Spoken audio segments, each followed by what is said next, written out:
Good evening, listeners. Yeah. Welcome. Hopefully we got a few more than usual, but probably not. Might be up to 5 now. Easy, Scott. Easy. Yeah, exactly. I think you're looking a bit over. Yeah. No, I don't think so. Rein in your expectations. Yeah. Man. I think we should aim for 3 and then see how we do. We have one up that has 2 views. I'm pretty sure that was me checking to see it was working, and then you saw that there was 1 view or something. Well, occasionally when I need to post one of those YouTube videos somewhere, I need to go into it to copy the email, copy the address for it to post it. But then I thought perhaps it doesn't count it when I listen to it, but it does. I don't know how the fuck it works. Oh, because you're like the super user. Yeah, and then I guess you could just continuously go on. You know, if you had lots of time, you could get a million hits, but you need a lot of time. Like a lot of time, but you could just reload that page, keep going, just hit reload a million times, and you got a million views. And you need to not talk about it on a podcast. Yeah, because if it goes up to like, oh wow, they got like 500 views, you're all gonna fucking know what we did now. Yeah. Well, no, I wouldn't do that. Like, you know, who would I be kidding? I would. It crossed my mind. I would just hungry say for the views. Yeah. It's amazing how weird that is. Like, you get really involved in it. Yeah, I'm really upset that we haven't got any likes yet.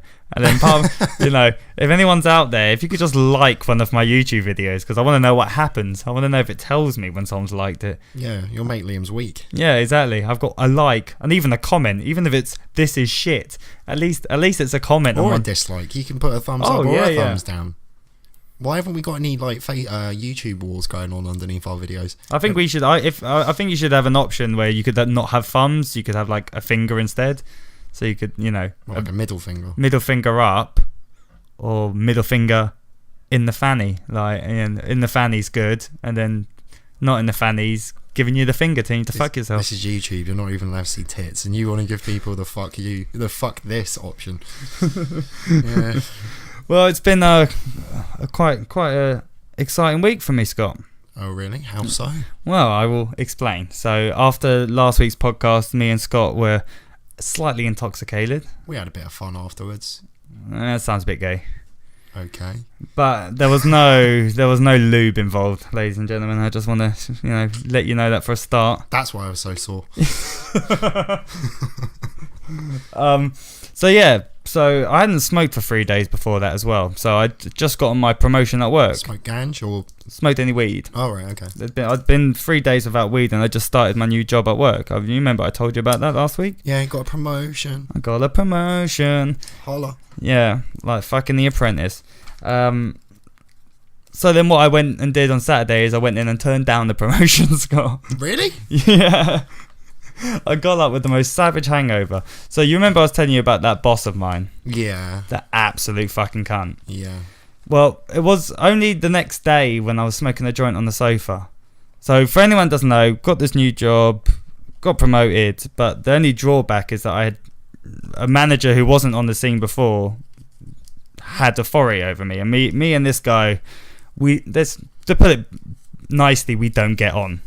It's a couple of funny stories about how much we don't get on, but I'll leave them for another time. We'll save that for a rainy day. Wait for the libel to run out. Yeah, so this guy hates my fucking guts. So once he was my boss, he just fucking loved it. I told you he was like a sadomasochist about it. Yeah, gets off on the power tripper. Yeah, you know, one of those guys. In a pathetic way. We all know those people as well. We've all had bosses like that. Yeah, someone that really, really gets off on it, and usually they're short, and he is short. Okay. Yeah, no. What's it? Short man anger? Or short man syndrome. Short man syndrome. That's the one. So anyway, the next day I got up, and then I was feeling so rotten after this podcast, and I thought, fuck it, gonna smoke a joint and watch Ghostbusters 2. Watching Ghostbusters 2, and I just get this email from him, and it's not a horrible email, but it's my time, Scott. I'm not at work. I'm not in for like another 8 hours, and this motherfucker's emailing me, making me feel like shit. And I've suddenly realised, and it's because I hadn't smoked any weed, I was like, this is not gonna fucking end. This is never gonna end. This hasn't even begun yet. This guy is gonna ride me. Like 2015 is gonna be the year I have this guy's dick up my ass for the whole fucking year. It would be the year I got fucked. What was the email about? Was it just like bullshit? He wanted my CV. You... Okay. He wanted my CV so he could check my references. And it's like, I've been in this job for 3 months. You know, I've been given the promotion. I've got the job. The guy thought that if he delved into my background, he'd find bad stuff. He would. Like, you know, I'm not denying it. Like, I've been no angel. Like, what the fuck? I don't pretend that I am. Yeah, but we're talking about like irresponsibility, not child molesting. No, if you do, you know, I haven't got a criminal record or anything like that. No, but you might find out, you know, Liam's got light feet when he's done with a job or something. Yeah, around that ilk. But on the other hand, I'd never done anything wrong in this job. There was no, you know, there's, even if in previous jobs I've been a complete fucking degenerate bum, that, you know, if you're doing 100, you know, people can turn over and you fucking leave. You're working in a bar. You're not an au pair. Yeah, exactly. It's not The Fucking Apprentice. He's not Alan Sugar. I'm not, and yeah. So I just decided, fuck that. And yeah, I went in and I was just like, look, you know what? I got a lot to deal with. 2015's a busy year for me. I got other shit. Did you say that to him? No, he wasn't there, man. I told this okay. to my manager, and right. she was a bit upset about it, but she understood. She's been dealing with this cunt for 6 years, and she tells me it doesn't get any fucking better. Yeah. And the guy just fucking hates me. And I think with me, I'm like, you know, I'm a bit like Marmite, Scott. You either love me or you hate me. I was going to say, what, black and sticky? Just down my pants. Well, yeah, I mean, I can see why you'd be... Oh, that's a shame, though. You seem quite jazzed about it. I was quite jazzed about it. You're going to get your big keys. I got my big keys. You know. Liam likes having big keys. Yeah, and I like being in charge as well, and I like, you know, locking up the pub. There's something magical about the first time you lock up a pub and all the fucking customers are gone and you're the only one in there. And yeah. You know, you make yourself a beer, and even though you're not meant to have a fag, you have a fag because there's no one fucking around there to tell you otherwise. Yeah, of course. And then, but at the end of the day, I've been doing bar work now for 10 years. It was never a career path, Scott. Yeah. You know. Like one day I'll be the fucking manager of a chain of Green King pubs. I will be Mr. Weatherspoons. I get 30% off. What do you get? Nothing. Yeah. So, at the end of the day, fuck it. Like, life's too short, and I don't need the stress, Scott. It's not going to affect your job? Well, I've had this week off work. Oh, okay. I've had the whole week off. Like, I'm in on Saturday because of the shifts I was given, they were all supervising shifts. So now, when they put me back down, all the bar shifts were gone. Oh, okay. Yeah, they'd all been taken. But I hadn't had any time off for 3 months, and I was pretty fucking chuffed to get the week off. It gave me time to work on the podcast. Chill out a bit. Chill out. Fucking mum just got Netflix, so I've been caning Netflix. All the stand-up comedy. So what's his name? Aziz Amir? Aziz Ansari. Yeah, I watched his most recent one. Okay. Bill Burr's most recent one was up there. I watched that. Very good. I really liked that, actually. Yeah. I thought it was very funny. Very good. Recognise some of the material as well. Yeah, of course. From when did we go see him? When was it? In October? October last year. Was it last year or was it the was year it before? November? It wasn't last year, man. Was it? Yeah, because it was not long after Min Mither passed away. I think it was November. Or late October. It was late October. Yeah. Yeah. That would be the year before. Yeah, not last year, year before. Ah, okay, yeah. Anyway. Yeah, I watched him. Who else did I watch? I can't remember. There was a couple of other ones. Netflix is pretty decent, actually. Yeah, I had it for a while. Did you do the month trial and then get rid of it? No, I had it for a few months, but then I realised I've got Amazon Prime, and they do a very similar thing. I think it's one of those things as well, is that once you've used it for a while, you might start... I know they obviously change it every so often, but you'll watch everything you want to watch. Yeah, it got to a point where I was like, I don't want to watch half the shit that they're saying I do. You know, they do, oh, you might like this, and... Yeah. After a while, I got Amazon Prime, been watching Deadwood, I'm fine. Is that free? Amazon Prime? Or do you get... No, it's £80 a year, but you get next day delivery. Yeah. Just for the And next day delivery, that's pretty fucking decent. That's the only reason I got it. And when I got it was 50 quid, like 2 years ago. I'm sure if you pay for next day delivery, it's a £5 anyway, isn't it? Yeah. So this, if you order before 3 p.m, you get it next day, guaranteed. Yeah, and if you order fucking 50 items, you'll definitely make your money back. Yeah. In terms of next day, I don't mind waiting 2 or 3 days. It's not really an issue. This for whole me. Amazon Prime, like Amazon Instant Video, it's called, is all because they bought Love Film. Yes. So instead of sending you shit in the post, now they just put it all online. It's exactly the same as Netflix. Obviously, you don't get everything that's on Netflix. Like Bill Burr's, his special is exclusively Netflix. But, you know, it's pretty good. Like, it's got Walking Dead and Deadwood, like I was saying. I fucking love me a bit of Deadwood. All in HD streaming.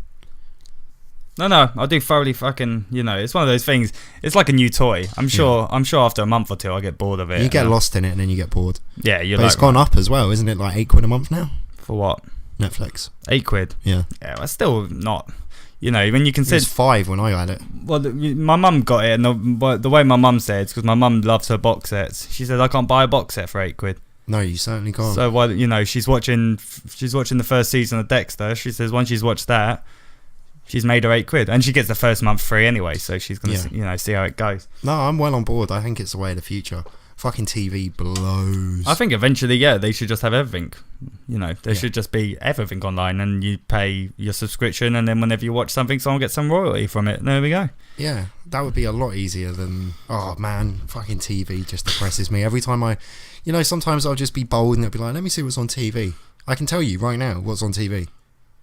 Big Bang Theory, Diners, Drivers and Dives, Storage Hunters, and that's it. Like, on 100 channels, there's nothing I want to watch most times. Obviously, apart from, has your phone been possessed? My phone has been possessed by the letter U. It looks like a ghost is writing messages on his phone. That is freaky, man. My phone is tripping balls. It's like the keyboard's got a fucking life. I'll turn it off. Yeah. Jesus. Anyway, technology, eh? What the fuck? Deuce Machina. Excuse me, what did you say? Deuce Machina. Deuce Machina? Wait, is it De Machina?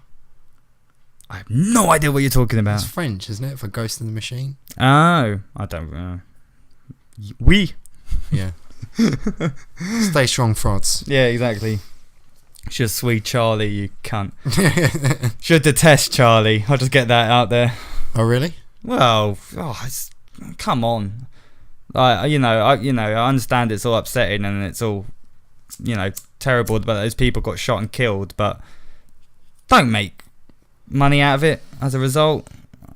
Well, yeah. It's kind of like, it's a big giant fucking reach around wank, like, and I can't be dealing with it. It's like, yes, that was horrible. Yes, I don't, condone anything that happened, but I don't need to say Je suis Charlie or to hashtag Je suis Charlie into fucking everything. It just became a reason for people not to be insightful about the situation. Yeah. They just say, oh yeah, hashtag Je suis Charlie, and it's like, well, what's your opinion on it?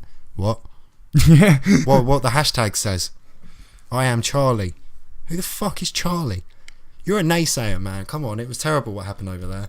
I'm not disagreeing with you. Well, it makes you wonder what would happen now if, if atrocities were committed by this country. Would we just hashtag things in order to get over it? Yeah, Is hashtag equals healing. Yeah. Yeah, that's how we deal with tragedy now. Oh, there's a big disaster. Ebola's killing lots of people. Hashtag Ebola. Hashtag smash your lost profits records. Come on, guys. Let's all have a big Nazi burn rally in the middle of Oxford Street. Show that cunt who's boss. Well, one interesting thing I was reading about today, because we were kind of discussing this. We were talking about, what's his name, that football rapist on last week's show. Chedwin Evans. Good old Cheds. And I was talking about how I thought that kind of part of your brain was always there, the mad part that makes people commit these sorts of things. Well, anyway, there was a study done by some American university, and they asked a whole bunch of male students. And one third of the people that answered said that they would have non-consensual sex with someone if they wouldn't get caught. So 1/3 of people it's effectively saying Of men. of men Right. was saying that if they could have unconsensual sex with a woman and get away with it, that they would.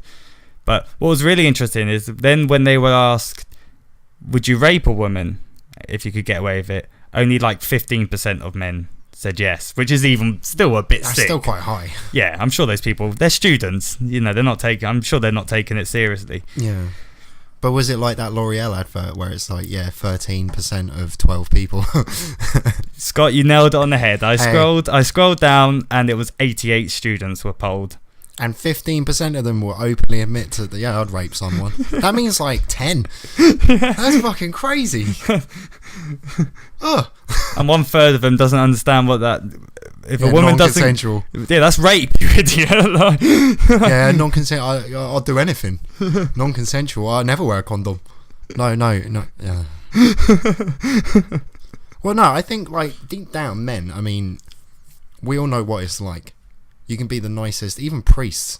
Like, I bet, they don't have sex with women and stuff. I'm talking about normal priests, not kiddie fucking priests. Ones that actually I thought they were the normal ones. No, the ones that are actually, like, they believe in their God and they actually, they treat it like a vocation and blah, blah, blah. And I will never lay with a woman and what have you. I bet even them, when they're doing service, like, it's like, cool, look at the tits in that one in the front. You can't turn it off. No, of course not. I've never been able to. And I think that's a very male thing. Like, that's fact that I always like to throw about. Like, our eyes designed to make out from like a city block away, which in English is, I don't even know, man. Like, what's a city block? 500 yards? Yeah, it's over there. Something like that. Over Like there. a football field, something like that. Well, apparently- but in America, their block systems are blocks. We don't really have blocks in England. Yeah, that's why. But that was where I read it. It was like men's eyes are attuned to see body shape on a woman, like the curvature of the hips, the breasts, and all the bits that we really, really like. Yeah, all our faves. That we can see. We can't see your minds, ladies. Give me a break. So we're designed to like pick that out of a crowd from like nearly 500 yards away. And you know what I'm talking about. You'd be walking down the street, of course, and you're like, oh my lord, and look she's what's coming. Nowhere near you. Yeah. Nowhere fucking near you. And you're like, And then you know that you'll have to look again. Yeah. Because she's on her way. Uh-huh. Not that you'll do anything. No, but you just can't not. You're designed to. That's all we're here for, basically, biologically, is to reproduce. Yeah. And even, like, you engage a higher mind and you're like, right, well, I don't really want kids because I've got shit to do, or maybe I will one day when I'm settled. That's not what you're thinking when you're walking down the street. You just think, oh, Jesus Christ, she'd get it. She'd get it. I sound like Jay in the In-Betweeners now. Right in the bumhole. But you're not even... This is the thing, it's all, It's very automatic. Yeah, it's all on the subconscious genetic level that you can't even, it's not even within your consciousness. No. Garth in Wayne's World sums it up brilliantly. Swing. Fit girl walks past you. Swing. He can't stop that. It's insane. I wonder if it's like that for gay dudes. Yes, of course, man. Well, they walk down the street and they just... I wonder if it's like that for the skinny pedos. hips. For pedos are like, shwing! Every time a could little just- boy walks past, like... Oh, there's my favourite type. Yeah. Oh, he's a right minger. Oh, God. Not that one, the other one. No, well, But yeah, we're men, so there is a certain level of creepiness just built into us. It's just built into us where we can't help it. The amount of times I'll be like, oh shit, I've been looking far too long now. Oh, the other guy was Jim Jeffries as well. What's Jim Jeffries' most recent one? Oh, Bear, yeah. And there was a great bit. There was a great bit. I think it was in that where he says, you'll be doing something disgusting. You'll be fucking coming all over a girl's face, and then face. And then as soon as that happens, you're the most apologetic man ever. Like, I'm so sorry. I love you. Can I get you a towel? Just stay there. Just stay there.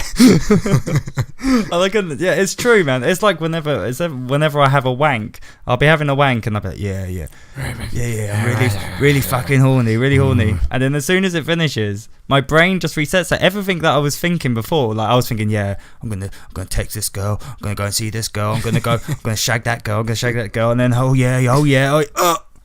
oh, what am I doing? Like, Oh God! It's bin day tomorrow. Yeah. Oh fuck, I haven't put it out. Let me just wipe off. Yeah, it's crazy. It's horrible. I get that all the time. And there's like the worst ones where you like, I don't know, maybe you'll leave the room and leave the porno still on, and you'll come in and you'll look at it and you'll be like, what the fuck? What was I thinking? Like, this is horrendous. Look at the sadness in her eyes. But at the time, yeah, you're not thinking of anything. It's just like, yeah, because all the blood ain't in your brain. but yeah, it's that kind of animalistic part. So men do have that creepy side to them, and we're all very capable of good and evil. Don't you know? Women must have a well, maybe not though. Maybe not. Maybe they don't. Obviously, you know, there are fucked up women, but they're probably fucked up by men. But their most sinister things are always to do with kids. Yeah. Babies, postpartum depression. Oh, fuck this, I can't cope, I'll put it in a bin. You know, and it's like, well, she was actually a really rational person. We used to go bingo. Yeah. Like, she was a really cool human being. How old is this woman? Like 80? Young people go bingo. Why not? Actually, someone at work the other day was telling me that if you go to, there's that bingo, the one in Camden. Yeah. And if you go there, you have to join up, and you have to give like £2 or something when you go in. It's like £7.50 for a pitcher of beer, and like £2 for fish and chips in there and shit like that. And have you ever played bingo? Well, no, but it's fun. Oh, well, I haven't. I've played bingo. Well, I was thinking like house. Yeah, and then he said that quite often he wins, like, because they're all fucking old people, so they're not on the fucking ball. So yeah, it's all about being quick. You got to get your numbers like in a certain arrangement. Yeah, and then the first person to be like house. But if somebody else has it as well, you have to split it. But yeah, if they're that old and doddery, you might get away with a cheeky round all to yourself. Yeah, I don't know, man. I was thinking, you know, I'm always up for fucking trying new shit, so I was thinking I want to go bingo. Anyway, women killing babies. Okay. So there's always horrendous, you know, like there was a woman, I think it was in the news a couple of years ago, where she buried 6 of them in the garden. The worst is when they leave them in the freezer or something like that. Yeah. What the fuck is that? Men may do some horrible shit, but I doubt many of them like put a baby in a carrier bag and try and throw it in a canal. Well, I think that, well, the main difference is that if you're a man and you kill a baby, the mum's gonna wonder where it is.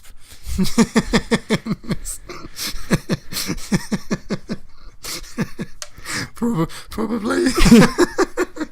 But then if you're a bloke, like, you know, I mean, if you're a bird, then where the fuck is my baby? You know, the amount of mums that, you know, dads have left them and stuff like that. You know, he don't care where it is. Well, yeah.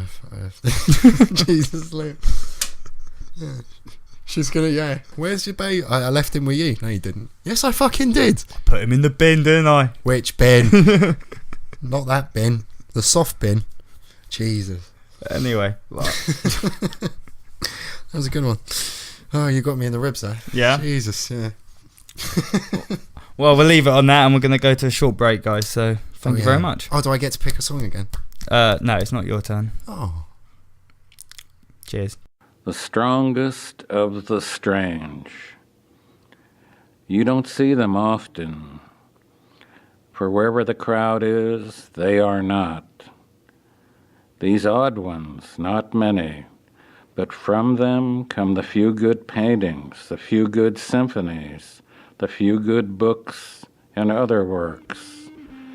And from the best of the strange ones, perhaps nothing.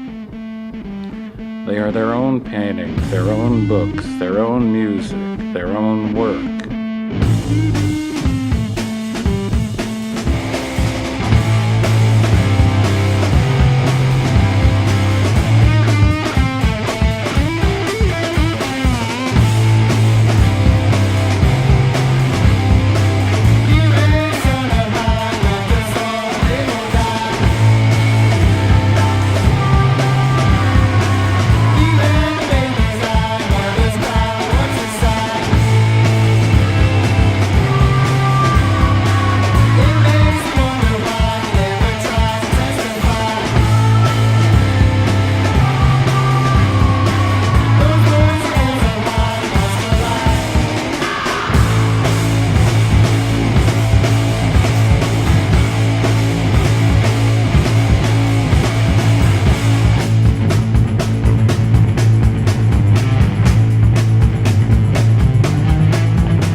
Thank you for continuing to listen to us. Yeah.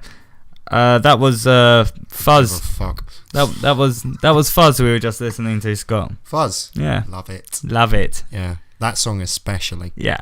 Excellent, isn't Awesome it? tune. Well, yeah, so anyway, we're going to talk a bit, probably one of the biggest stories in the news for today would be the Farage Al Murray story. Al Murray, the comedian who does that publican, I hate that publican guy, man. I do not find that funny. To me, it's like, what's his name? Bernard Manning. Yeah, it's that kind of old school kind of humour where I'm like, this is so dated. Like, isn't it funny that I'm a little bit racist? Yeah. And I'm a little bit silly, but I'm adorable. So you can't get angry at me. Wait. Yeah, I don't. Perfectly up there. Yeah, he's in the same category as Harry Hill and Peter Kay and kind of, just ugh. You wouldn't call it cerebral. No, it's not gonna blow your brain apart. That makes me think, you know what, he's right. Aussies are bred for bar work. Yeah, you've made a very fucking good point there. I wonder if Will Self will pick up on that in the in the next edition of Private Eye. So he's decided that he's going to run against Farage. I'm guessing I didn't actually bother reading as much of the story, but I'm assuming he's trying to compete for him for his MP seat. Yeah, South Thanet. South Thanet. He's basically going to run against Farage under he started a party and it's called Fuck P. It's fuck up, or it's FUKP. Okay. So again, making and it's an upside down pound sign, and he's basically taking the piss out of Farage. Yeah, okay, my big issue with this is, but he wants to be a politician of an area. Like, just because you want to get one up on someone else doesn't mean you should just be suddenly turning your hand willy-nilly to fucking politics. Like, I don't know if it's that serious. Well, becoming an MP for an area? Yeah. It's a bit serious. You get to sit in the fucking... he can't be that serious about it. No. It's not like he's going to... What, is he going to start showing up at Parliament in his gear? Everyone's like, oh, Al, you actually showed up. Al? That's not my name. I'm the pub landlord. Where's the bar? Okay, Al, okay. I mean, are you really going to see this all the way through? What are you talking about? Next thing you know, he's Prime Minister. Yeah. And then he has a psychotic fucking breakdown because he doesn't know who he is anymore. But I just, for me, the thing that was probably the most upsetting is that like it's only a competition between those two. You're telling me that Al Murray could beat the Conservative Party and the Labour Party. Beating UKIP wouldn't, coming a bit above UKIP wouldn't be hard. But this idea that any celebrity at any time could pose some... No way, man. People... I wouldn't vote a celebrity fucking nomination in. Yeah, you wouldn't. God, how many retards are there, Liam? Do you think if Peter Andre stood, he could win? Yeah, maybe. I'm trying to think of someone who's hip and relevant, and I'm struggling. Oh man, Bieber. If he came over here and was like, "I love London. I'm going to run for mayor." The most relevant person you could think is an Australian. Oh, I'm tapped out, man. I'm not. I don't know shit about shit anymore. I used to be so hip and up to date, and then I grew up. The fact that you used words like hip was probably the problem. My room was covered in Spice Girls posters. Yes, I've also had long hair and listened to Slayer. Was it actually covered in Spice Girls posters? Covered. Did you have the albums? Yep. Was it mainly for wanking purposes, or did you actually enjoy the music at that point? I think it was a confusion of the two. Yeah. I didn't understand why I was so drawn. I'm trying to think how old were we? 12, 13 then? Yeah, prime knuckle dusting years. Yeah, I really liked Jerry, and I really liked Posh from certain angles. She's very pretty if you take a photo of her from down below and 60 degrees to the left. Nah, I never thought she was that hot. I thought Ginger was alright. I thought Baby was cute as fuck. She'd definitely get it. Scary would... Yeah, I definitely would have gone for Scary. Fucking Liam the pub landlord. Yeah, she'd definitely fucking get it. And Sporty as well. She looked like she was a nasty bit of work as well. Definitely Posh though. Nah, man. She was always like a fucking twiglet. There's something about the dark hair and the dark eyes. I don't know. Floats my boat. How do we get on to what makes my dick hard? I don't know. Spice Girls, I suppose. Yeah. No, we were talking about Farage and Al Murray. You see what happens when you introduce a joint into this goddamn fiasco.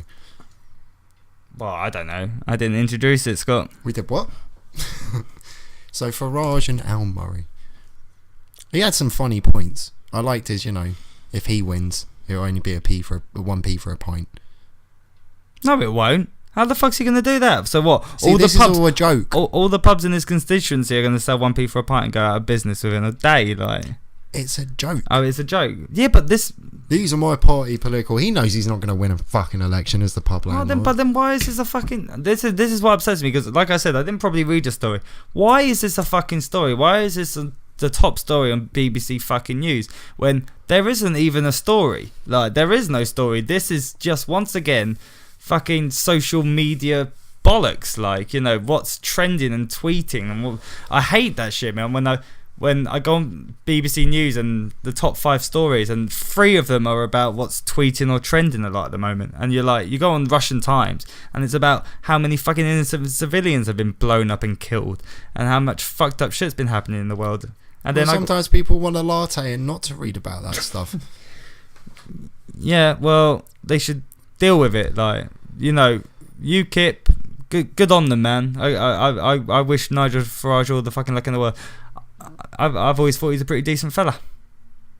What? Yeah, why not? What, just because he's a stockbroker, you douche? Yeah, I don't know. How many stockbrokers do you know that are decent chaps? Yeah, alright, no, but that's not... I don't mean decent in our standards. I mean decent in terms of entertainment compared to the rest of politicians. They're all boring and fucking dull. Like, at least... Well, then you have parliamentary politics confused with the X Factor. No, I like... He will be in charge. He'll be actually making decisions. Who? Farage. No, if he won the general election. They'll be like fucking... They'll be like Lib Dems and all that sort of shit. They'll never... The Lib Dems have never been in power for a good reason. They're too fucking wishy-washy. Let's not get into politics. Politics conversations go on forever, and I hate fucking politics conversations. Liam just visibly bristled. Yeah, no way. Scott's calling me on my bullshit, and I don't like it, so we're moving on. Yeah, no, we're moving swiftly on. I want to go into another topic. Because trust me, man, any conversation regarding politics, I know I've got friends who are like this. Whenever the conversation turns to politics, they fucking freak out, and they like... About what? About the fact that it's a sort of conversation that can go on forever, because... You get nervous? No, I don't get nervous. No, I don't get nervous. I just know what can happen. I know that it can induce rants, like, and we haven't had enough of them on this podcast. No way, man. No way, Jose. No, I want to talk about, not Farage and that fucking douchebag. I wanted to ask you, because I was thinking about it the other day. What was your first ever job? Like the first time you did a day's work. Where did you work? Oh, I did work experience. Where was that? It was in Harlesden. If you're on, it's just over the bridge near Willesden Junction. If you're on your way to Acton, yeah.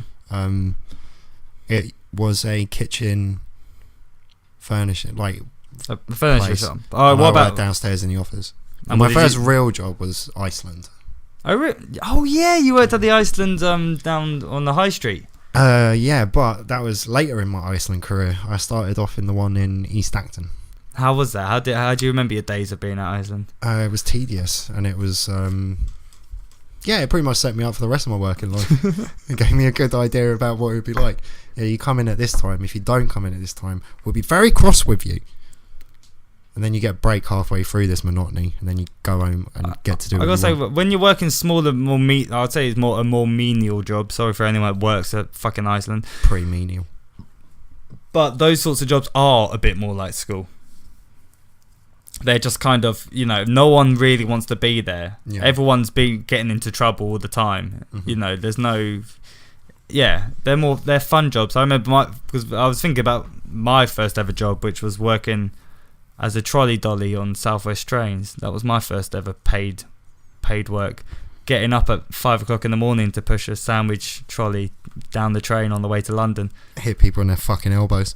Yeah, they hated me. I hated them.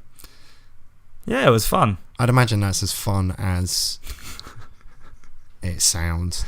I remember those poor fucks. You don't want to make eye contact. It's like, I'm not giving you any money for overpriced shit. Stop trying to force it down my throat. I'm just trying to sit here and get to where I want to fucking go. Yeah, I'll take a tea, thank you. Well, that was the thing I suddenly came to realise towards the end, was that I could just not take the trolley down, just leave people alone and just do a message announcement over the thing, and people just come and find me, because it's annoying, man.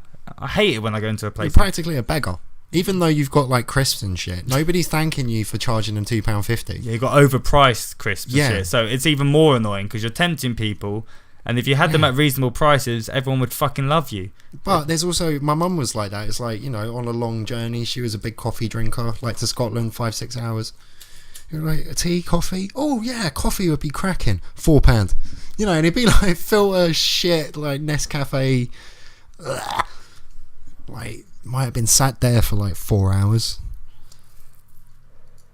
Yeah, no, that's with my problems with work, you know, it gets me thinking about, you know, have I ever actually been any happier, or is it all just like, am I any happier now than I was 10 years before?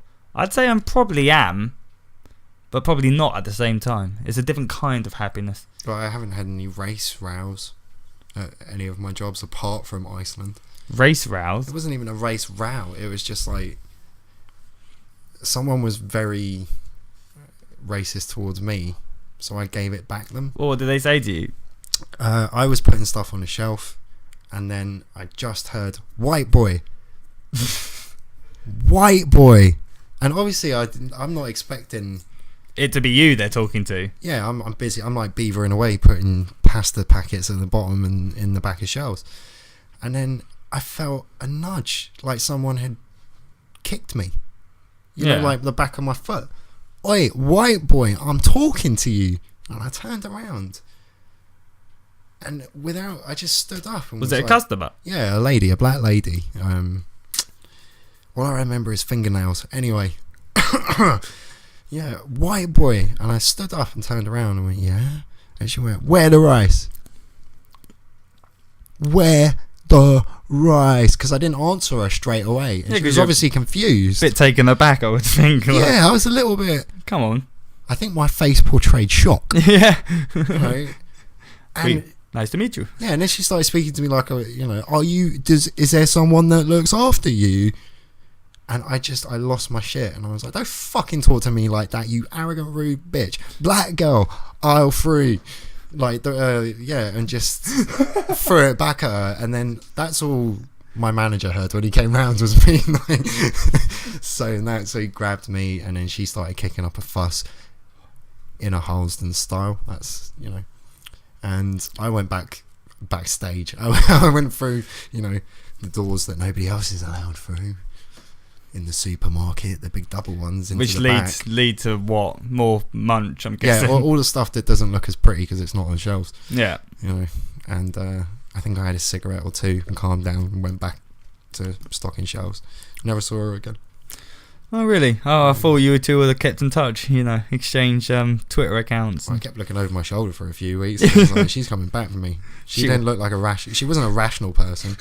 She may want to get, you know, revenge, Rwenge on me. That is, you do wonder about that, about, you know, when you have these brief encounters, especially when I'm kicking drunk people out. Oh, like the other day, I was working, and then towards the end there was this guy. He was in there for hours, and he was too drunk. He was on his own, slouched over the bar, and he was just fucked up. And Carol was working, and he's flirting with Carol. And actually, this is gonna make me sound a bit odd, like. But I wasn't hard, but yeah, and he just kept on harassing her. And hello Carol, if you're listening, she can hold her own, man. She wasn't gonna take any shit from this guy, and she's telling him, like, you know, at the end she's saying get out, and he's like, oh, when are you finishing? I'm gonna hang around and wait for you. And then she's like, whatever, and she manages to get him out. So then we're closing up, and he's still out there. Like, it's 15 minutes later, and he's still hanging around outside. And me and the other bartender I just said, like, we got to, you know. This is getting a bit rapey. Yeah, this is weird. Like, I'm getting nervous for her. yeah, no, I am. Like, Yeah, you know, when no, it comes, yeah. when, you know, I'm thinking to myself, I can't let her go home on her own if he's going to be standing there. Fuck. So anyway, me and the other I grabbed the other bartender. I was like, yeah, it's going to deal with him. So I go outside, and the problem is when someone's that drunk and fucked up, it's really difficult to know how to approach and deal with someone like that. Yeah. Because when he was absolutely off his face, so they can just switch like that. But on the other hand, I'm pretty sober, and he's absolutely fucked off his face, so I do have the advantage. I just said to him, dude, what the fuck are you doing? He's like, I can just stand here. I was like, well, of course you can just stand here, but like, I said to him, this is a bit fucking sex offendery. Like, I know I did. I was like, I might have to call the cops and say that there's a fucking sexual predator hanging around outside. Because what are you doing? No. Swaying and leering. Yeah, and I'm like, dude, man, she's done nothing tonight to give you any inkling that she's fucking on it for you. She thinks you're repulsive. Like, go home. And what are you gonna do about it? And at least the other guy I was with was big. I was like, well, we're gonna do ya. That's what I said, Scott. We're gonna do ya. He's like, you're gonna what? And afterwards, I was like, it did sound a bit gay. Like, I'm gonna do ya. We are going to do you. Yeah. But then I said to him, yeah. And then he kind of got the message and walked away. And I did feel, you know, a bit fucking, yeah, get out my poob. Like. Lucky you didn't like think about it walking away. Like, did that fucking clothes hanger just what? And then turn around and come running at you. Well, you do, man. I do worry that one day one of these people, because some people have really wanted to fucking kill me in the past, and you do worry that they're going to wait around outside. And they might get through the barricade. I'll tell you, the worst thing out of anything that anyone could probably do to me, apart from obviously kill me, would be to like throw some fucking acid on you or something like that. You always That's see right, Liam. Tell everyone how to get to you. Yeah. If you're compiling the list of ways to fuck me up, He doesn't like water on his face. or acid, Or acid. I got two. yeah, or cum, just in case anyone was thinking about doing that. Wait, boy, come. Girl, come on. I'm sure you'd be open to. Right. Well, anyway, we're getting towards the end of the podcast, Scott. So you know, if you've got anything, We need to keep it adult now, do we? Well, I was thinking if you got anything last you wanted to, Oh, yeah, you know, a final last thought. Yeah, my final thought is I don't understand why it's fucking hilarious every time that little psychopathic midget on the Big Bang Theory, Bernadette, makes a joke about super diseases and super viruses. Because it's not because the people in America, they're not laughing at the fact that she's saying that, you know, I know what you're talking about. She's been dealing with flesh-eating bacteria and all this sorts of shit. Well, I understand. I smile at it first as well. Why is that funny? Because the Americans don't understand what she's saying, pretty much. So they just laugh because she sounds clever. She's like made jokes. Like, okay, obviously I'm taking the Big Bang Theory way too seriously, but you know, it's on all the time. And it irks me. I don't watch that shit anymore. Well, it gets really bad. It's gotten so terrible. Like, horrendous. Anyway, there's a whole thing where she makes jokes that's like, yeah, she works for a pharmaceutical company. Oh, my pharmaceutical company just came up with like the cure for AIDS, but we're not going to tell anyone yet. You know, it's like, what? That's not funny. What's the cure for AIDS? It's a tiny bit funny. No, not for the Big Bang Theory. That's dark shit. Like, you're overselling yourself there. They shouldn't be making jokes like that. Well, they should just can it. Like American sitcoms, they always go on for far. Is it a sitcom? Yeah, it is a sitcom. I don't. What the fuck does sitcom mean? Situation comedy. Situation comedy. Because they're always in a flat or a spaceship or a place. Yeah, you know. But yeah, they go on for far too many seasons, and Big Bang Theory is suffering from it severely at the moment. Like, I've watched some of the most recent episodes from the most recent series. It's shit now. Yeah. Fucking get over that. You know, get the box set season 1 to season 6 and just leave it at that. Yeah, you wear out your welcome very quickly. Yeah, I think it's a fucking given, and just like the Big Bang Theory, we're not gonna live out our welcome, are we, Scott? Probably not. No. Do you think we'll make it to season 16? Oh, what, this? Yeah. Oh, well, I think if we don't have seasons, we negate the need to become irrelevant. I've kind That of was very philosophical. I've kind of allocated that we're on season 2 now, just because it's been an upgrade. So I want it, I'll keep as many numbers in your head as you want. I've got it in a folder as season 2. Well, this is 14, isn't it? Yeah, There we go. We just use numbers. We won't worry about putting fucking labels on it, yeah, This is number 14 of us just rambling at each other. yeah. I think it's going well, people. I think it's going well. Yeah, it's enjoyable. And Have you? By the way, have you had any thoughts what the last song of this evening's going to be? oh, I get If you haven't, just say you haven't, and it will come on anyway. This is Scott mentally now thinking about the song. Okay, now we're going to give it a couple of seconds, and then suddenly it's gonna start. stop talking. And there it is. Okay, so it's a great song, Scott. I love this song. Oh, it's awesome. Oh, yeah. Anyway, good night, everybody. Song. Cheers.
You're listening to the Liam Scott Ryan Show. It ain't cricket.